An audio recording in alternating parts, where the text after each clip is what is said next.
നമസ്തേ. കേരള രാഷ്ട്രീയ ചരിത്രത്തിലെ ഏറ്റവും വലിയ അട്ടിമറി നാടകങ്ങൾക്കാണ് ഇന്ന് പുലർച്ചെ തലസ്ഥാന നഗരി സാക്ഷ്യം വഹിച്ചത്. സമയം പുലർച്ചെ 5:30. ജനങ്ങൾ ഉണർന്നു വരുന്നതേയുള്ളൂ. മുൻ മുഖ്യമന്ത്രിയും നിലവിലെ പ്രതിപക്ഷ നേതാവുമായ പിണറായി വിജയന്റെ തിരുവനന്തപുരത്തെ വസതിക്ക് മുന്നിലേക്ക് അപ്രതീക്ഷിതമായി സൈനിക വാഹനങ്ങൾ ഇരച്ചെത്തി. AK-47 തോക്കുകളേന്തിയ കേന്ദ്ര സുരക്ഷാ സേനാംഗങ്ങൾ നിമിഷനേരം കൊണ്ട് വീട് വളഞ്ഞു. പിന്നാലെ ED ഉദ്യോഗസ്ഥർ അകത്തേക്ക്. കൺമുന്നിലെ കാഴ്ച കണ്ട് ഞെട്ടിത്തെറിച്ചു നിൽക്കാനേ വസതിയിലുണ്ടായിരുന്നവർക്ക് കഴിഞ്ഞുള്ളൂ. കേരളം ഇതുവരെ കാണാത്ത തരത്തിലുള്ള ഒരു അതിരഹസ്യ സർജിക്കൽ സ്ട്രൈക്കിന് അങ്ങനെ തുടക്കമായി.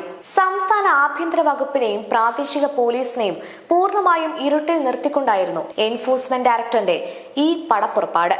സാധാരണയായി ഒരു ഉയർന്ന രാഷ്ട്രീയ നേതാവിന്റെ വീട്ടിൽ പരിശോധന നടത്തുമ്പോൾ ക്രമസമാധാന പാലനത്തിനായി ലോക്കൽ പോലീസിനെ മുൻകൂട്ടി അറിയിക്കുന്നതാണ് പതിവ്. എന്നാൽ വിവരം ചോരുമെന്ന് ED ഉറച്ചു വിശ്വസിച്ചു.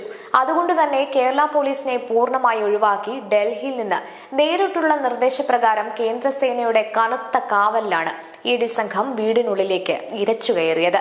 തലസ്ഥാനത്തെ വസതിയിൽ ED സംഘം വാതിലിൽ മുട്ടുമ്പോൾ കൊച്ചിയിലും CMRLലുമായി ബന്ധപ്പെട്ട 12 കേന്ദ്രങ്ങളിൽ ഒരേ സമയം റെയ്ഡ് തുടങ്ങിയിരുന്നു. ഇത്രയും ആസൂത്രിതമായി ഒരു മുൻ മുഖ്യമന്ത്രിക്കെതിരെ കേന്ദ്ര ഏജൻസി വലവിരിക്കുന്നത് സംസ്ഥാന ചരിത്രത്തിൽ ആദ്യമായാണ്. വിവാദമായ എക്സാലോജിക് CMRL സാമ്പത്തിക ഇടപാടിൽ ഒടുവിൽ ED പിടിമുറുക്കുകയായിരുന്നു.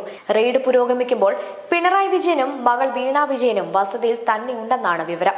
പിണറായി വിജയന്റെ മകൾ വീണ വിജയന്റെ ഉടമസ്ഥതയിലുള്ള എക്സാലോജിക് കമ്പനി കരിമണൽ കമ്പനിയായ CMRLൽ നിന്ന് ഒരു സേവനവും നൽകാതെ മാസപ്പടിയായി കോടിക്കണക്കിന് രൂപ കൈപ്പറ്റിയെന്നാണ് കേസ്. ഇതിനു പിന്നിൽ വലിയ തോതിൽ കള്ളപ്പണം വെളുപ്പിക്കൽ നടന്നിട്ടുണ്ടെന്നാണ് EDയുടെ കണ്ടെത്തൽ.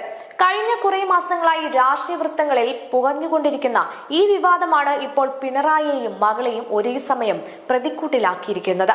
കള്ളപ്പണം വെളുപ്പിക്കൽ നിരോധന നിയമപ്രകാരമുള്ള EDയുടെ അന്വേഷണവും സമൻസും സ്റ്റേ ചെയ്യണമെന്നാവശ്യപ്പെട്ട് വീണയും എക്സാലോജിക്കും നൽകിയ ഹർജി കഴിഞ്ഞ ദിവസം ഹൈക്കോടതി തള്ളിയിരുന്നു.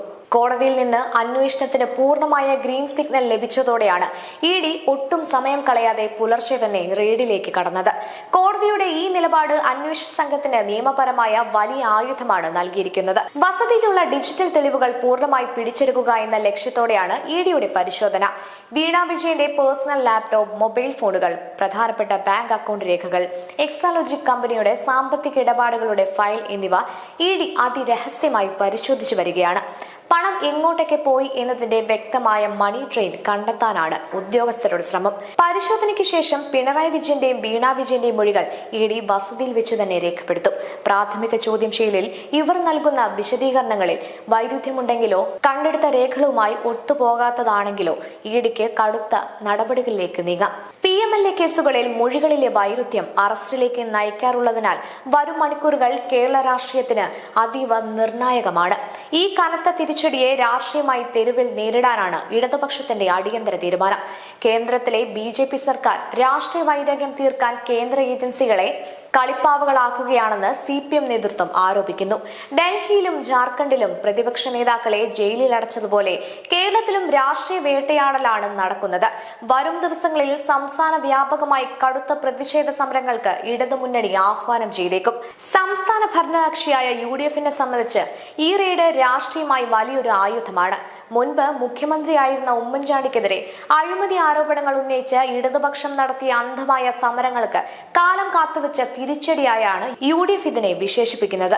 അഴിമതിക്കെതിരെയുള്ള നിയമപരമായ സ്വാഭാവിക നടപടിയെ സ്വാഗതം ചെയ്യുന്നുവെന്നും സത്യം പുറത്തുവരട്ടെ എന്നുമാണ് ഭരണമുന്നണിയുടെ നിലപാട്.